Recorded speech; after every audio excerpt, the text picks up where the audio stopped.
হরে কৃষ্ণ বন্ধুরা, কেমন আছেন আপনারা সবাই?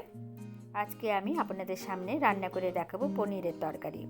প্রথমে আমি পনিরগুলোকে কেটে নিয়েছি, তারপরে সেগুলোকে আমি তেলে ভেজে নেব। প্রথমে নুন দিয়ে দিয়েছি, নুন দিয়ে আমি পনিরগুলোকে ভেজে নেব। ভেজে নিলে তারপরে আমি একটা পাত্রে তুলে রাখবো পনিরগুলো। তারপর লাল, হলুদ, সবুজ যে বেল পেপারগুলো নিয়েছি সেগুলো আমি ভেজে নেব। আর মটরশুঁটিটাও আমি এর সাথে ভেজে নেব। ভেজে নেওয়ার সময় এর মধ্যে আমি কিছুটা নুন দিয়ে দেবো। নুন দিয়ে আমি সেগুলো ভেজে নেব। ভেজে নেওয়ার পর সেগুলোকে আমি একটি পাত্রে তুলে রাখব। তারপর সেই কড়াইয়ে আবার কিছুটা তেল দিয়ে আমি প্রথমে দিয়ে দেবো জিরে ফোড়ন, তারপর তেজপাতা ও শুকনো লঙ্কা। তারপরে দিয়ে দিব চিড়ে রাখা কাঁচা লঙ্কা দুটো। ভালো করে ভেজে নিয়ে আমি দিয়ে দেবো কারি পাতা। তারপরে আমি দিয়ে দেবো হিং। এখানে ফোড়নগুলো ভাজা হয়ে গেছে। এরপরে আমি কেটে রাখা আলুগুলো দিয়ে দেব আর নুন দিয়ে সেগুলোকে ভালো করে ভেজে নেব।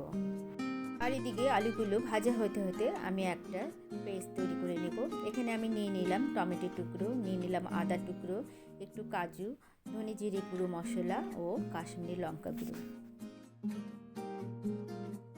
আর এদিকে আলু ভাজা হয়ে গেছে, আমি সেই পেস্টটা দিয়ে দিলাম আর দিয়ে দিলাম হলুদ।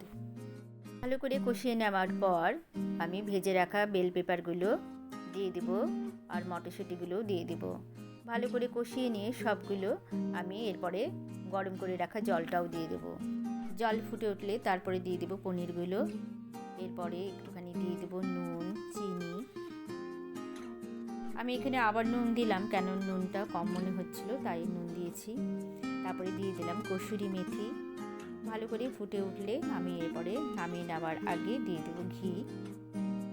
বন্ধুরা, আজকের ভিডিওটি কেমন লাগলো? ভালো লাগলে একটি লাইক, কমেন্ট ও শেয়ার করবেন আর আমার চ্যানেলটিকে সাবস্ক্রাইব করে আমার পাশে থাকবেন। ভালো থাকবেন আপনারা সবাই। রাধে রাধে।